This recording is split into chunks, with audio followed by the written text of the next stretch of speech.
All right, we are live here in prime time on the brightest lights, the biggest stage, to close out a very busy night here on Sportswire Radio. First, you heard from the legendary Zebra frontman and lead guitarist Randy Jackson. You just heard from pro wrestler, veteran, and extraordinaire, the German Dread, the one and only the Ram Rock, the American Warrior Wrestling Alliance United States champion. But we're here to talk about some very sad news in the world of sports. And George Foreman passes away at the age of 76. We'll talk about that here shortly with a few different guys, maybe mix a few other things on an abbreviated Sports Wire Radio show here tonight. I'm joined by contest man Rob Maraska, Met fan extraordinaire, also Met super fan, and also does a lot for the New York MLB Talk as one of the co-hosts. I'm also joined by TBK, sometimes podcaster and guy who gives different opinions, and Randy Dillon, a guy who dabbled in the wrestling world, trained in it, and is also the host of the Hockey Fan Chat. And fellas, happy Friday, and how we doing here tonight? I gotta ask Rob, like, were you at that first George Foreman fight? Like, were you there live front row? That's what I'm here for. Rob's 1968 Met memory, and did he see Foreman's first fight? Listen,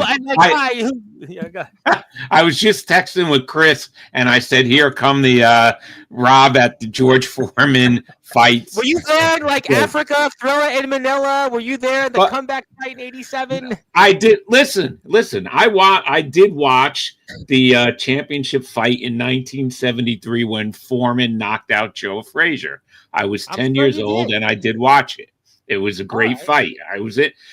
Fighting was exciting then. You had Ali, you had Frazier, you had Foreman, and it was great. And I watched all the heavyweight championships, and George Foreman was a great champion.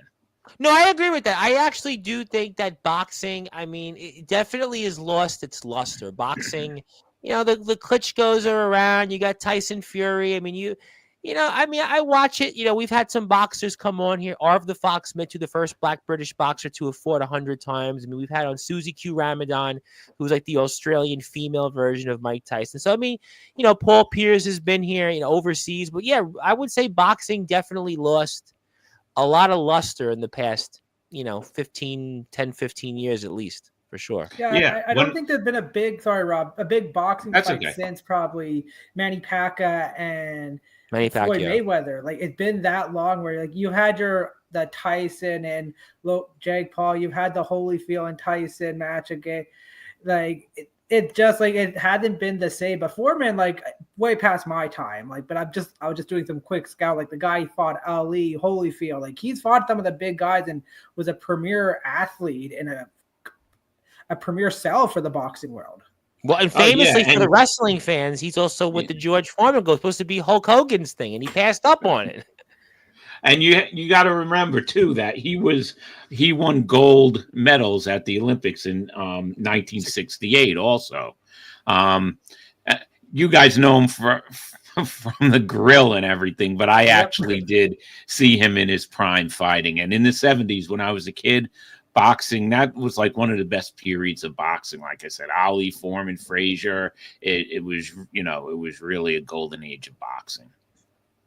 Yeah, no, and TBK will come back on, and I'm sure maybe we'll hear from Chris Pizzaia, maybe not, but yeah, no, boxing definitely, and I have Remy Roberts here, and maybe we'll give Remy an opportunity to talk about it. But yeah, George Foreman, I think just a pop culture icon. I think that's kind of why I'm here. 76 passes away, and just really, 76. I didn't know if he was sick or anything. I don't know what the news on his death was, but yeah, definitely a guy that meant the world. He definitely was a salesman. He reinvented himself. I know that he was a minister, and he left boxing and came back and won the heavyweight championship. What a comeback story. 45 years old and wins the heavyweight title against Michael Moore, who was trained by Teddy Atlas, a local guy here on Staten Island, and, a local tie here. And, really a sad day for the sports world. Unexpected. I didn't know if he was sick or anything, but March Madness in itself. And George Foreman passes away. And you know what? He is and was such a character. He named all his sons George. All right. Oh, wow. He did. Look it up. All his sons are named George. So It's just crazy. George. It's funny. Rob, I'm going to ask you, because you were more around that era. Like, he probably, like, fighting the likes of Fraser, Tyson, Muhammad Ali, Holyfield, like, how much, like, he impacted, like, that generation. Like, for us, like you said, we know him at the grill, but how he's been able to keep, like, his brand, his aim, and, like, redevelop himself all the time. Yeah, you're right. It was amazing. And you know, he came back at, like Tom said, in his 40s, and he fought again, and that was amazing. But the George Foreman grill, you know, he reinvented himself with that, and he just that blew up. You know, he was on TV all the time, on commercials for the grill, and the younger generation got to know him from the grill. But believe me, he was an excellent fighter, and those were some of the best fights. We had Howard Cosell calling the fights too, which, you know, if you ever go back on YouTube, look at some of those old fights and listen to Howard Cosell. That just classic. Yeah, for sure. And also Joe Dell is here, who joined me for the Randy Jackson interview, and that was a great honor. And God rest, used his grill this week. He used his grill. Yeah, that's a big thing. Yeah, Remy said hopefully his memory will stand as an example of what boxing should be, and he had a damn good grill. Yeah, I mean, he made more money with the grill than I'm sure in boxing. I mean, not to say that he wasn't, chopped liver pay wise, but yeah, that grill. And Hulk Hogan passed up on it. Well, knowing Hogan, he would have done something bad with the grill, but that grill definitely That's a good one, Randy. But I mean, definitely, a sad day for the sports world. I'm sure more will be on it here, and again, just somebody that was the heavyweight champion of the world twice, and left the sport for 10 years, made a comeback, and also did some commentary. I know he did some announcing in boxing, and definitely made himself, a pop culture icon. People revered him. And you said George. He was all named George. I think he got the Presidential Medal of Freedom, if I'm not mistaken. I think he did get that from George Bush. I think George Bush gave it to him. And he, just a good man, and obviously, left us. I can't say he left us too early. I mean, 76. I don't know how you view 76, but definitely did pass away, and thank you for that. But okay, so maybe we'll come back to that. I mean, I'm going to do an abbreviated show. I admittedly didn't watch SmackDown. I didn't watch March Madness, but I'll get the wrestling guys for a few minutes on WWE. So what happened here tonight on SmackDown before I go into not much? I would say the only big thing kind of exciting was we saw Punk, Roman, and Seth collide. The Tiffany and Charlotte, like, I don't know what direction they're going there, because Charlotte pretty much kind of like put some points on Tiffany, hopefully to build up. The big surprise was, I would say, Jade Cargill losing to Liv Morgan on SmackDown, but it's like the regular. Is that her first loss in singles action? I think their first loss single action since her last match in AEW with Chris Statler. Yeah. Wow. Going back 3 years, right? About 3 years, right? Mm-hmm. Wow. So I guess then are we in the doldrums until WrestleMania, or is it all about what John Cena said or didn't say? I think Cena right now, like, TBK, interrupt me whenever. Like, I think right now Cena had everyone's attention. You can't compare, because just what his promo on Monday, like, I had a feeling he was going to come out and say what he was going to say, saying how the year has been treated. But I thought we were going to get a new look. I thought we were going to get something different. It was still the same Cena with the George, the shirt, same music. Like, you just think you would get something different. And it was just like, okay, where we're going to go with it. And then you still have The Rock lingering somewhere. And I think that where the interest is. When are we going to talk about him deciding to do what he did with The Rock to Cody?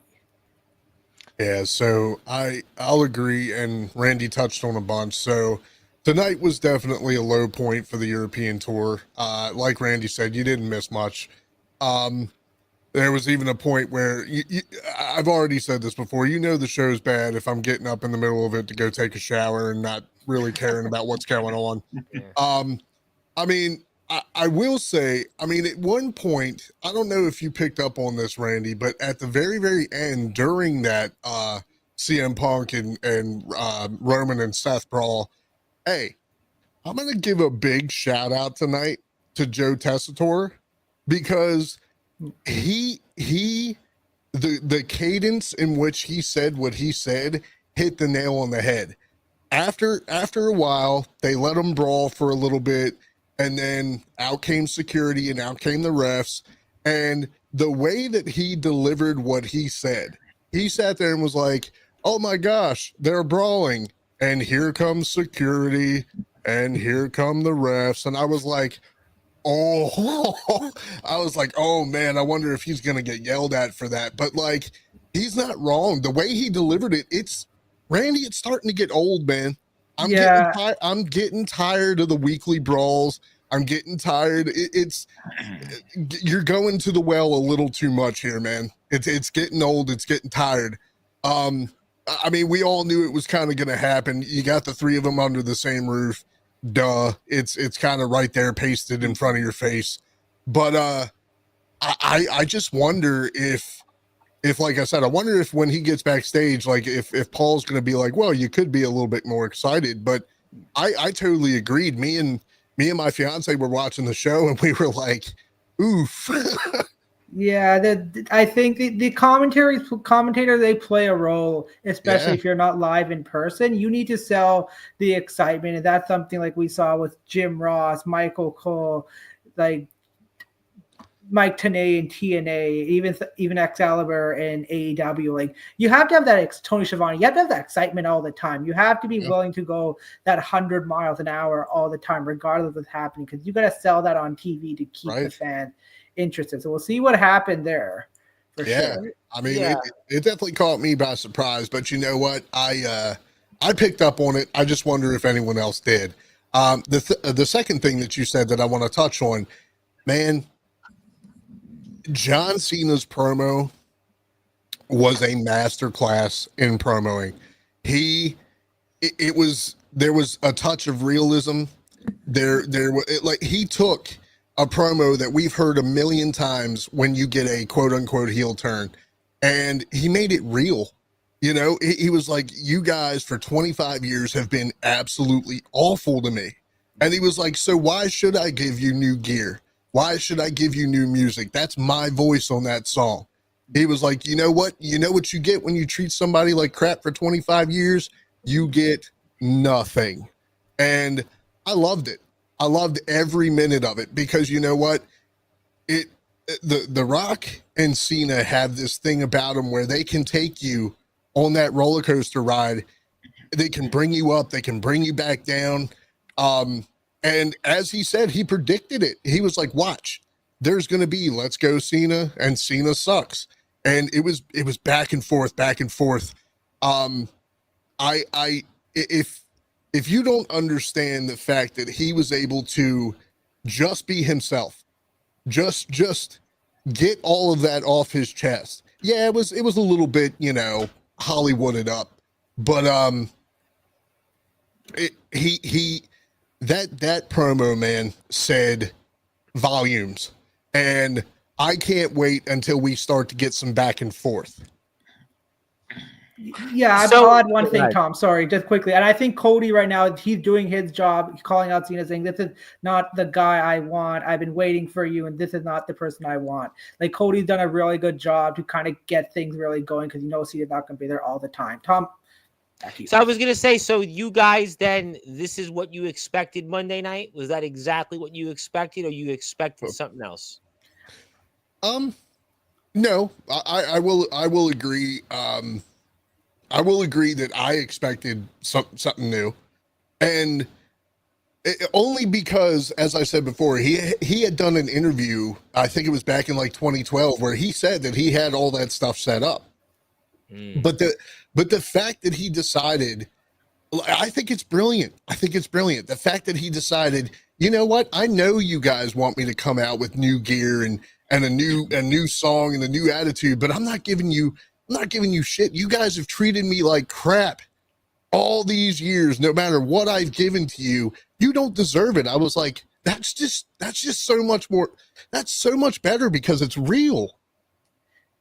Yeah, I would say, like, maybe I was expecting something like if he was going to be going back to the old Dr. Thugonomic, like started rapping and stuff. But you expected he would something different, which I think just threw everyone off to get their attention. Where now they're hooked and like, okay, are we going to get something different? We got to keep watching now. Mm-hmm. We're going to definitely talk about more of that as well. But I do want to bring on the man that always seems to come on here, the Cajun Cruiser himself, Remy Roberts. Remy, how are you today? I know you wanted to come. I know you're working toward that induction. Yes, you're getting there, getting closer. But we'll talk about couple different things with you. I got to go to baseball. I know Rob's here for the baseball. We're going to go to baseball in a minute or two. There is, we have some baseball to actually talk about, so that'll be kind of fun. So we'll have a few minutes to spend on that. But Remy, what did you think of John Cena and how that was done on Monday? I absolutely loved it. Me being the Cena guy that I've always been, I know a lot for you to think about what Cena did, and did you break up with John Cena? I see people. I was taken aback by what happened at Elimination Chamber, but at the same time, I'm the type of guy in a relationship to hear people out. So I was like, let me hear my boy Cena out. And I know you're going to use this for motivation against Be Smooth. And I personally know for a fact that I never mistreated Cena. Cena was my day one, and Cena has been my day one since I grew up watching this. He won the title the year I was born. That's how young I am. Oh, wow. Oh my God, Rami, you make us feel young. You're old. Rob, Rob could be your great grandfather then. Right. Rob is older than the 10 Commandments. Come on now. Now we're stretching. Rob's not that old. Like, yeah, he was around when he saw the first WrestleMania. He was around with Babe Ruth, but he's not that old. Yeah, that's true. That's true. Are we sure? Are we sure about that? Don't get Maria DeFalco started. But man, I freaking loved it. I love the character work that he's doing right now. And he has such strong points. Like, when you get anybody else that's doing this type of heel turn, anybody that's even slightly worse on the mic than Cena, they don't sell that. They don't sell that heel turn like that. But for him to come out, give us absolutely nothing, and tell us that is exactly what we deserve, it felt so raw and real that you couldn't hate. Well, I think people have been waiting for this for over a decade. I think you're waiting for this. Yeah. There's a segment of fans that, they're probably. And it makes it even better as a heel promo for him to know that we're looking for something new and still say, nah, I'm going to be the same person. I'm just not going to cater to you guys anymore. Well, because, it's what it is. Go ahead. I think the difference behind it is that, again, we've seen this promo a million times, right? It's, this is your fault. I'm this way because of you, blah, blah, blah. The only difference is he's not wrong. People have absolutely treated him like crap for years. So he took a promo that we've heard a million times, but there's truth behind it. That's why it can get over. And like I said, I definitely fell hook, line, and sinker. I was like, oh man, we're going to get a new song. He's going to come out in all black. Nope. Came out, same gear, came out with a towel. He didn't say hi to Stu. Yeah, poor Stu. Poor Stu, man. I'm waiting for him to come out and tell Stu to go himself. I hope not. No, not Stu. You can't do that. That's like telling Rob. The second all right. We'll go. The second he kicked Cody, I was just like, oh man, Stu's about to get the worst treatment possible. Stu is about to get encouraged into retirement. Well, we don't want that. Let me get to a couple things here. Yes, Liv pinned Jade Cargill for her first singles loss in WWE, and her first loss, I think, in almost about 2.5 years. So that's obviously a huge thing. And Naomi definitely was one of the things that people were talking about, I'm sure, on SmackDown, and that was definitely a role in that. Charlotte and Tiffany was a segment that was definitely something people also were interested in, and a number of different things. But I got to go to Rob Maraska because he's here, and Rob, there actually was baseball to talk about here this week, and I have to ask, did you get up at 6:10 a.m. for first pitch between the Dodgers and Cubs? Did you care? Were you interested? And I mean, what did you think about the start of the season here once again? And the Dodgers win both games, and then ironically, both these teams are back at spring training, I think tomorrow. So what was your thoughts on this past weekend, Major League Baseball starting the season? And were you up at 6:10 a.m.? Yeah, I was up before 6:10, so that was good for me. But countdown clock. no surprise with the Dodgers sweeping the Cubs. Okay, no shock there. I was expecting that. Of course, a ton of people watched in Japan. I mean, they just broke records. Yeah, I heard. Viewers. How was the energy, Rob? Like watching on TV, you seeing it live, like people watching that, like how? Oh yeah, they were crazy when Ohtani, forget about it. He hit a home run in game 2. Also in the exhibition game, they went nuts when he hit a home run. It was loud. It was crazy. Also, Sasaki pitched his first major league game. He was all right. He was a little wild.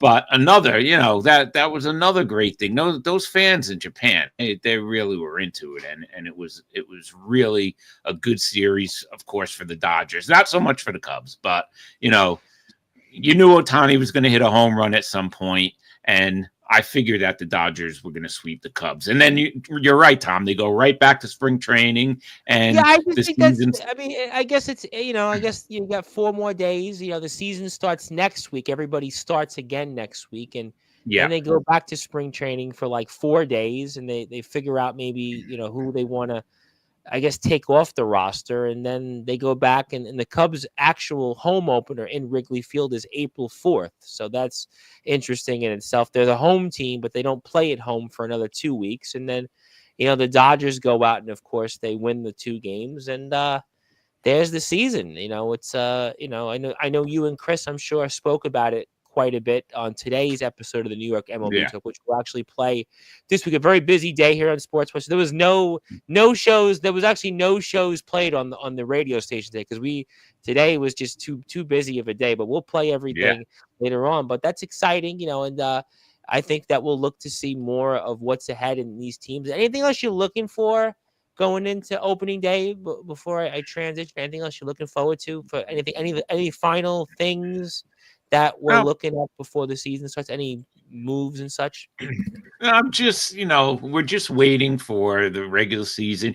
Spring training, in the beginning of spring training, everyone's like, all right, spring training. But, it's time for it to end. And let's get to the regular season. Let's see the Mets and Yankees. We talked a lot today on the show. Me and Chris previewed the American League, and we picked our, who we think are going to win, and we picked who we think is going to win the Cy Young and the MVP, and the division. So you'll hear that when you. I know you guys did the National League. I know that. I know you had Rick Lewis on. Old Rick Lewis, who's been here before, a few times, and that was interesting. And let me say, I'll come back to that in a minute. Let me say hello to a few people. Zilla did want to say, rest in peace to George Foreman. And definitely a major loss in the sports world. It'll definitely hit people, I'm sure, this week, and it'll definitely be a topic. But passes away at 76, and oldest heavyweight champion. 45 years old, comes back, wins the heavyweight title against Michael Moorer, and definitely was a guy that made his mark. And also Zilla wanted to say hello to the gang. I appreciate that. And Joe Dell wanted to say, little known fact, Rob Maraska can't watch One Flew Over the Cuckoo's Nest because he emotionally breaks down when Nurse Ratched refuses to let him watch the World Series. That's how much he loves baseball. I mean, okay, I suppose. Till the day he raises his hand during the voting season. Okay, I mean, I know he loves baseball. I don't know if I compare it to that, but I mean, each to its own. But it is good, though, regardless, to have baseball back, because we've talked about the NBA here. We don't really. I know Remy's kind of an NBA fan, but NBA on Sportswire. Lakers. I know you had, and Bronny scored 17 points. You were celebrating Bronny, I'm sure. Bronny's all of a sudden now people think he's got game. Yeah, I'm sure. But I think people. What? I think the common misconception with Bronny is people hate on him, but they never really gave him a chance to develop. I mean, the kid had he didn't 1 do year anything, in college. but he didn't. Yeah, but he sucked in college, though. I mean, to be honest, he had 1 year in college in which he has a freaking heart attack on the court and misses most of the season. Like these guys are hating on this kid when he barely got the chance to develop in high school or college. Yeah, his last name, and he didn't play to the level that should have got him a spot in the NBA. But he's got to work for it. Listen. There was absolutely nepotism there, without a doubt. Yeah, and the people don't. We talk about that on Sportswire all throughout the week. We talked about nepotism with different wrestlers getting opportunities, and Bronny's that definition of that. But if he works and plays well, yeah, he'll be a topic. But hello to Zilla. Thank you, absolutely. Joe, for that. And with Bronny holding the name that he holds, there's always going to be that shadow that looms over him. The shadow of one of the greatest players to ever live, arguably the greatest, but I'd take Jordan over him. So there's always going to be that. There's always going to be that legacy that he has to find a way to somehow live up to. He's never going to. Let's be honest. Well, it's like, listen, if you take sports, right, and you take anybody that played at a certain level, Rob is our baseball expert, and Roger Clemens' son is out now playing for the Phillies, I think. And obviously, now obviously, I'm sure he's not taking PEDs like Roger Clemens did, so maybe his legacy's good in that sense. But it's a tough legacy to live up to. You had Pete Rose Jr. Speaking of nepotism, I think got he played a game or two with the Reds, way back in the day in '97. And, it's tough to live up to the last name of anything. Everybody that plays in sports, there's litany filled of stories of, father, son, or anybody else like that. And they come up and they don't have to, we're wrestling fans, right? David Flair always gets talked about, and why he didn't have the success as Ric Flair. It's, not easy. Having the last name of somebody, it's a very difficult thing to overcome sometimes. And I'll give an example that is close to home. New Orleans Saints in the 1970s. This is actually the last time that we drafted. Oh, you were alive! I didn't know you and Rob Morosco were buddies. This is the last time that we drafted a quarterback in the first round. We drafted Archie Manning, and some would argue. In fact, I don't even think that this is an arguable thing. That his sons have had a greater legacy than he has. Oh, well, I think none of us. I think Rob knows Archie Manning, but the rest of us, I mean, we know the name, but we're not thinking about Archie Manning. We're thinking about Eli and Peyton. I mean, in New Orleans, you get that one or two old heads at every game that are wearing an Archie jersey. So we of course know about them. It's New Orleans. We're gonna know about our guys. People probably forget about Bobby Hebert, but he's the guy who set all the Saints records before Drew came in and broke them. Well, the Saints never had won one playoff game before Drew Brees. We won one playoff game in their history. They were litany filled with chokes. I got to bring it up, though, Randy. I know we're going to get everybody a few thoughts because I do want to wrap the show up here in a little bit. But Ovechkin looks like he's going to break the record, huh?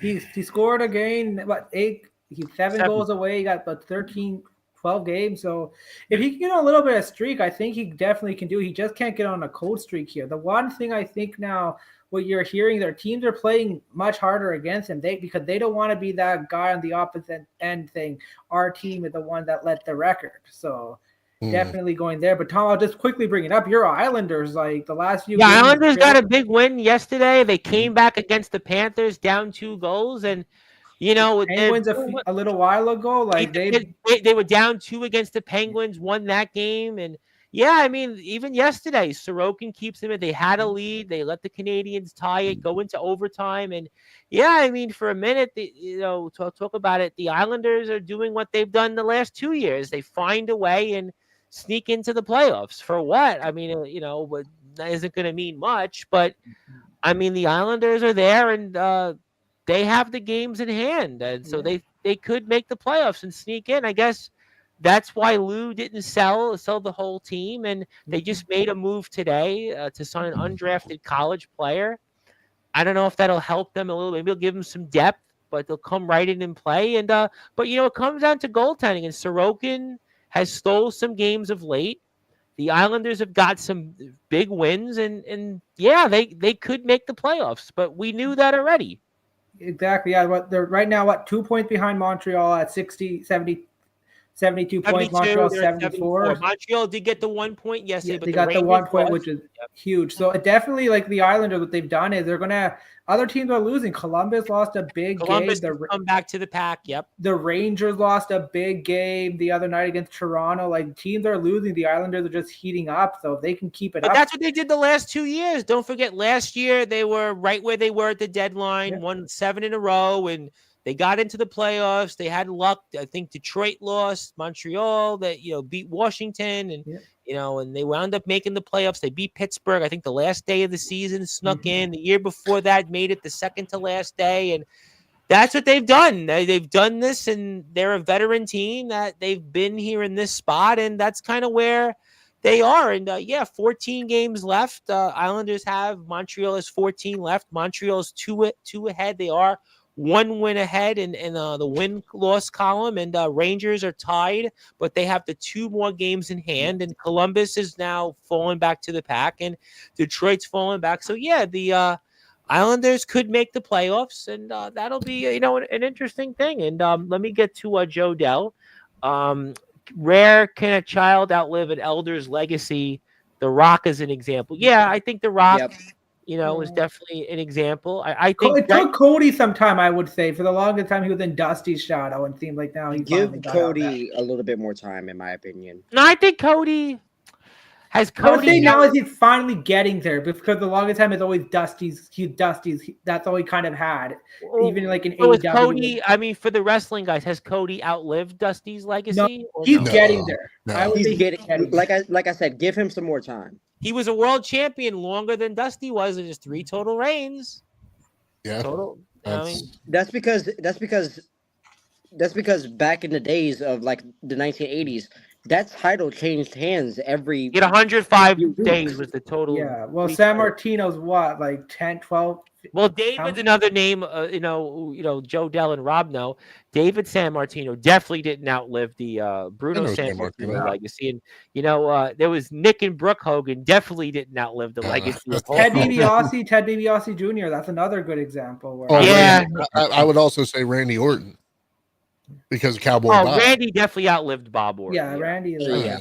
I mean, come on. Do you count? Do you count Brett? What about Brett and Stu? How do you count that one? Stu is so different, though. Like, because just growing up, Brett was more of a promoter than anything with Stampede Wrestling, where Brett was more of like a wrestler, an actual competitor, where Stu did more of the promotion. Like, I would say more like maybe you could say Natalia outlived Jim Neidhart's legacy. I think Natalia definitely Jim Neidhart. While on the topic of promoters, we have Vince and Vince Jr. Who?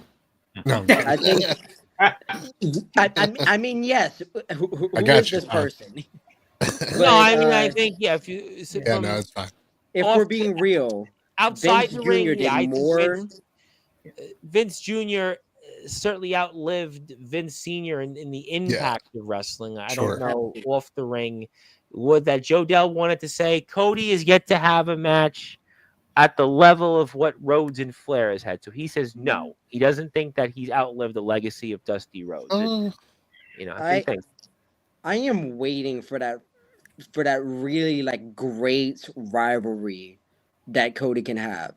And Cody had a really nice rivalry with Roman, but I want to see something that is long, that has just consistent great matches between two people, because when you think about it, Roman and Cody only had 2 matches against each other. Yeah, I mean, in the feuds, they weren't like for the whole year. They were like like a couple of months. Give me a year-long feud where he and this other guy are just going at it. They're just at each other's necks the entire year. Like, I don't think loved what I was seeing with him and Kevin.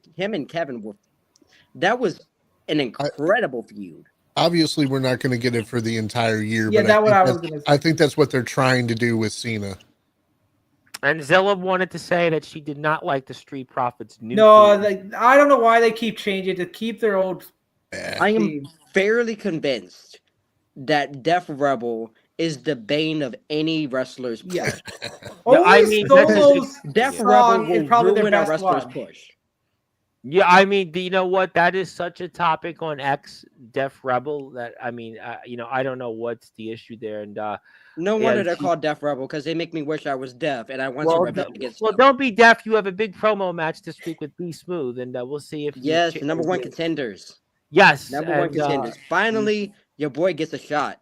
Well, let's see if you win. If you win, we'll I'm sure talk about that next week. I did want to also talk about Charlotte Flair and Ric Flair. Will Charlotte outlive Ric's legacy? I mean, technically, probably championship-wise, probably, but I don't know if she'll outlive. But that's an interesting comparison. She'll outlive him for sure, but his legacy, I don't know. That's a Flair. How much Flair has done? Like, there's not many people that can say they've been in every big wrestling promotion. Yeah, some of the best matches, and I'm not even a Flair fan, but like some of the best matches between him and Steamboat. Oh yeah, I mean, come on, man. Oh man, yeah, that was definitely some great stuff. All right, everybody, I'll go because I'm going to go to closing thoughts. But first, is there anything that anybody else one by one wants to talk about for a couple minutes? Anybody else? I just quickly want to touch on AEW, and I'm not. I know the ratings up, but I want to click on the spot. I think everyone saw Copeland and Moxley going suplex in the spike back. Yeah, like I heard about that.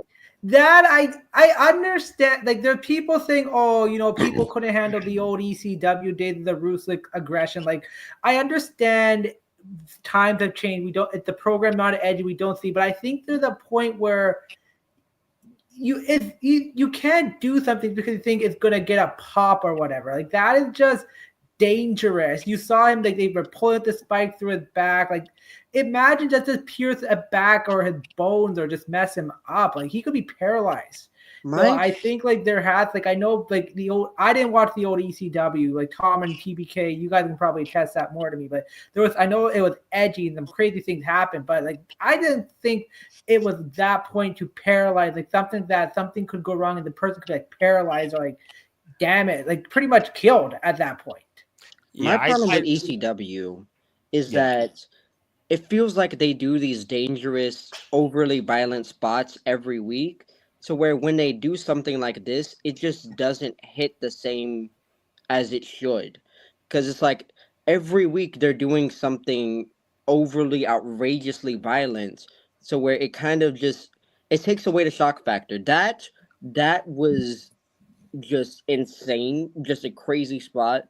Like, I'm not a queasy person, but that made me, like, look away for You are the Cajun Cruiser. You shouldn't be queasy. But all right, Rob, you got something you want to talk about? You get off your chest for a minute or two that we missed upon before we. No, just real quick. When you were talking about legacies and stuff, two kids that were better. Ken Griffey Jr. Can't forget about him. Ken Griffey, and all right, Barry Bonds. Even without the PEDs, okay. Before that, he was still, and Bobby Bonds was a good player. We know that, but those are two. I think that's a good point. Ken Griffey Jr. certainly out exceeded Ken Griffey Sr. Though Ken Griffey Sr. had a very good career. He definitely did. And Barry Bonds, definitely had the edge over Bobby Bonds. Although Bobby Bonds was a great player, definitely for a long period of time.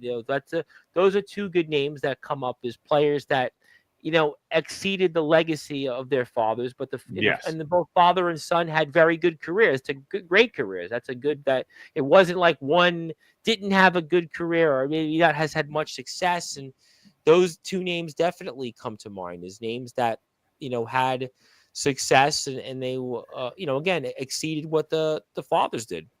And like you said, the fathers had pretty good careers. Ken Griffey Sr., Big Red Machine. I mean, come on. And now we have Bobby Witt Jr. that was definitely on his way to having a good career. Bobby Witt, the pitcher, was a pitched a long time in the big leagues, had some success, won over 100, almost about 150 games. And Bobby Witt Jr. is obviously on his way to, having a lot of success. That's could be another comparable, the Witt and the Wits, the Alomars, and Moises and Felipe. That's right. Yep. How do we feel about Vlad Jr.? Yeah, Vlad is on his way. Obviously, Met fans are on his way. Vlad Jr.'s, got that. That's a good one. So you do have a bunch of names, Bo Bichette, Dante Bichette, although Bo's tailed off a little bit, for Toronto. But there's a long list of names in baseball. Good. For you, Remy, something you want to talk about for a minute or two before we get to closing thoughts? Man, I just wanted to give a shout out to Sportswire real quick. This is one of the places where when I get to come on here, I really get to enhance who I am. I really get to put my character out there and become the best version of myself. Appreciate that. I am super excited for this number one contenders match. Hopefully, I get the hopefully big match for you. Big match there in TPW. Oh, absolutely big, absolutely a huge opportunity. If I win this match, I go on to face Draquan for the TPW United States Championship. I am over the moon excited about this. I am hoping that by the next time that you guys see me, I will be either the number one contender or I will be holding gold over my shoulder. We're gonna find out. I'll tell you what, we're gonna definitely find out and talk about it. Good stuff. You got something, TBK, for a minute or two you want to talk about? But just a minute or two, because I know you'll say I got a question. But you said we got a couple minutes. Okay. Well, it's something that we didn't get to touch on last week, so I'm touching on it now. All right. So, Rob, Tom, there's three things. The question is, let's go. Hold on, Slim, we're getting there. Hold on. No, I don't have much time, so I got to get to it now. Let's go. Tom. Let's go. Yeah. Rodgers visits the Steelers, doesn't leave with a contract. How do you feel about it? I think that obviously there's something there more to it. The Steelers need a quarterback, and maybe Mason Rudolph's the destination. Okay, Rob, Tucker, what do the Ravens do about it? I told you last week, right? Well, about, kind of, but I wanted more in depth. Real quick. Sure. Next season, okay? I just want to talk about they have to win. They have to win it, okay? Yes. And he has the last tool that I think that he needed, okay? Mm-hmm. And he has to, or we're gonna be talking about him like we talk about Buffalo, okay? Mm-hmm. And I think that they have to do it this year. This is just how I feel. I mean, I don't know how you feel about that. Okay, so last one would be the Ravens are always they're in the ring chasing picture. Yeah. Lamar focusing on a TV show right now and taking his mind off football. I'm not gonna lie. That's a distraction, kind of pisses me off. If I were him, I would be getting in reps with D-Hop. Absolutely. Again, interesting off season. Again, what do some of these teams do? Giants, Jameis Winston, 2 years. You talk about teams. Yeah, Jameis Winston. That'll certainly give Giant fans hope that they'll win more than 2 games this season. Or at least they'll lose in hilarious fashion. Again, I'll. I remember Jameis being my quarterback, and he'll throw 20 touchdowns, but throw like 50 interceptions. But like TBK brings up, But you love the guy; he's awesome. But like TBK, real quick brings up the quarterbacks, and again, you look at what teams or directions they're going to. In the Giants, you bring Dable back, and you don't really. You suppose you're a win now season, at least be more competitive, and yet you don't bring in, Russell Wilson. I'm surprised they wouldn't go there. But what does that tell you? Listen, the Steelers passed up on Russell Wilson. They weren't interested in Aaron Rodgers, and Justin Fields. Yeah, I just want to say something quick because I misread. I didn't hear what TBK said. I was thinking of something else. You asked me about Tucker and what's going on with him, right? Yes. Okay. Yes, I think, you know what? Does he got to hire an attorney for this? I don't know. I hate getting into that stuff. I understand it, but that's another thing that's just a distraction. That's all I was going to say. He's a key player and it's a big distraction. So what do we do? Is it, like I said, is it innocent until proven guilty, or do we just get rid of the distraction? Well, you know what? Definitely stuff we'll talk about next week. And, you know, we're going to be back here.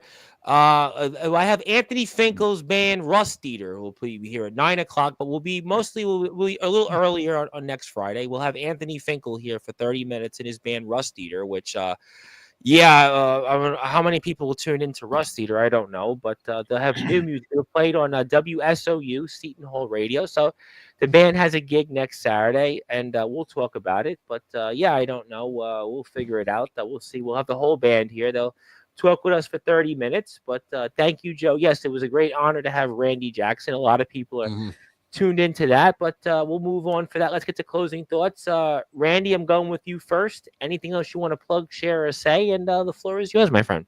Thanks, Tom. Always a pleasure. Just want to tell you, Rob, you know I make a lot of jabs and fun at you, but listen, you're here having that fun. Appreciate it. I hope no hard feelings. I could handle it. Don't worry. No, we had fun. You know what? It was a shotgun show, but we had fun.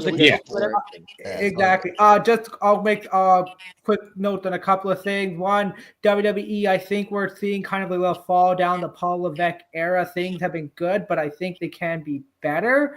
So we'll see how they're going to regroup and come up, because listen, this WrestleMania season, it hasn't been the way the last few have been under him. So definitely see how he can recover. Quick note, the NHL, we'll see Ovechkin, the playoff race, excited.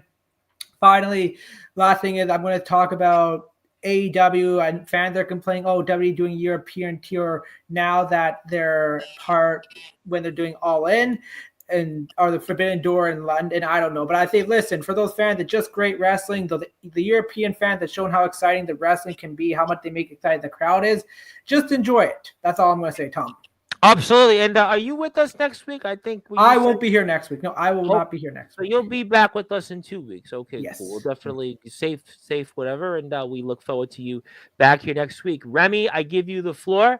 I'm sure we'll see you during the week. We'll see how it goes for you this weekend in TPW. But anything else you want to say before we sign off? First off, I want to touch on WWE. I feel like SmackDown has become a little too formulaic. Like, you're getting these weekly brawls, you're getting the same matches that you see every week, and it just doesn't hit the same. Like, I know that there was like that 1 year, I want to say, right before COVID hit, where everything just felt really way too formulaic. And now it's like, guys, just switch things up. I know Paul can do it. I have seen what Triple H can do with the storylines. Switch things up, spice things up. Give us something that we're looking for out of SmackDown, because you have stars on both brands. Raw should not be having 5-star shows every week, and SmackDown having 2.5 to 3-star shows every week. Next thing I wanted to touch on, the Ravens.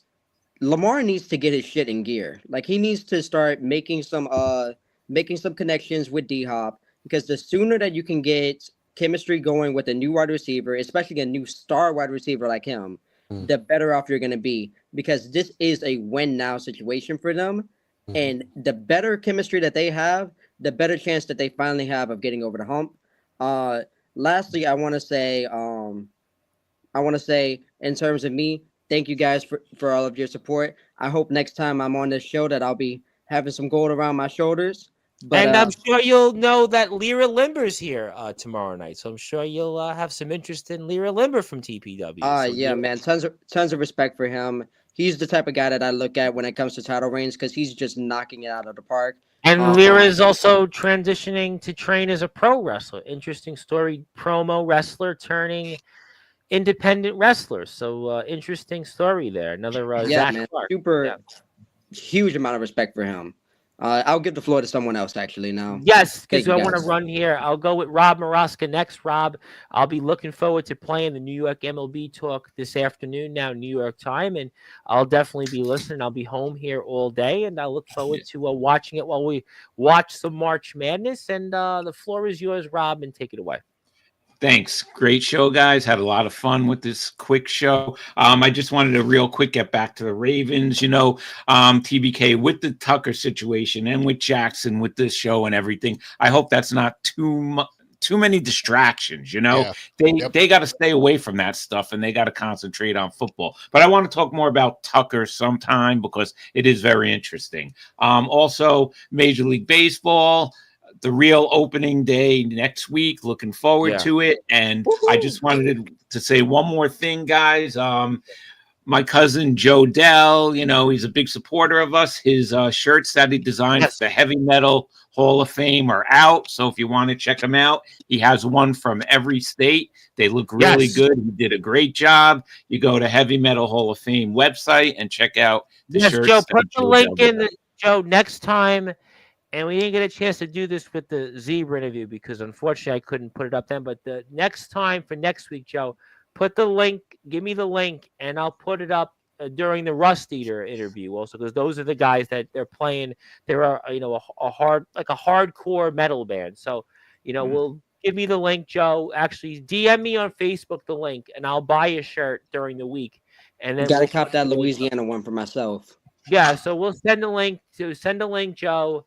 And I'll put it up and I'll purchase a shirt during the week. So thank you for that. And definitely want to support. And I'll put that up during the Rust Eater interview because we'll make Rust Eater buy a shirt because Anthony Finkel, will be here. So we'll make sure he's got deep pockets. So we'll make sure he buys a shirt. But that's okay. I'll leave that at that. Anthony Finkel will be here with his band. TBK, you got the last word tonight. Cool. Thanks for having me as always, Tom. Randy, Rob, Remy. That's a lot of R's. Good to see you guys as always. Hey, Randy, if OV breaks the record, I'm buying a Caps hat. It's too special. Like I said, I'm not going to sit here and lie. The only things I've ever known about hockey are Wayne Gretzky and Alex Ovechkin. So I'm going to honor that. Being that Baltimore basically adopted the Capitals as our hockey team. It's too special of a thing. If he breaks the record, I'm getting a hat. Rob, really do want to get into this Justin Tucker talk. Hopefully we can do it next week. And you know what? It's still WrestleMania season, ladies and gentlemen. Get excited. Ray Phoenix is on the way. Malachi Black is on the way. There's a lot going on. Cena is just getting started. So in the words of the dude from Jaws, or maybe it's Jurassic Park. I think it's Jurassic Park. Hold on to your butts. Tom, thank you. Yeah, that's it. Yeah, I think it is Jurassic Park. It's Jurassic Park. I'm sorry. It's Jurassic Park. Yeah, Jurassic Park. But that was a good show. Yeah, that was fun. Yeah, definitely. We ran the gauntlet. We gave you George Foreman, gave you WWE, gave you some baseball, gave you a little bit of football. We'll definitely have a more extended show. We'll probably bring everybody on around 10:30, so we'll hang out. Chris will be on with us, so we'll see what Remy's doing. And yeah, we'll do it again. We'll mix it up, and that'll be fun. Lyra Limber's here tomorrow, and we have Anthony Finkel and the band Rust Eater on Friday night. We'll see about that. But thank you, everybody, for tuning in. And yeah, Joe, like I said, DM me the link, and we'll put it up during the week, and we'll buy a shirt on Monday or Tuesday, and look forward to that. Thank you, everybody, for tuning in. This was a very busy day on Sportswire. We started with Randy Jackson, had the one and only Ramrock just before, and we had Rob Maraska, Randy Dillon, TBK, and Remy Roberts. Yeah, that was a lot of R's there on Sportswire. A lot of R's. Yeah, I don't remember the name R, but thank you for tuning in. My name is the Reverend Tom Bryce. You have voice figuratively and literally with all wrestling matters. If you're here on Sportswire Radio, we're on sportswireradio.org, also via the Listen Live button, and we will have more coverage back on there. But until then, good morning, good afternoon, good evening, wherever you are, on the number one global radio station that is Sportswire Radio, where all sports matters and all wrestling matters. Have a great night, everybody. See you.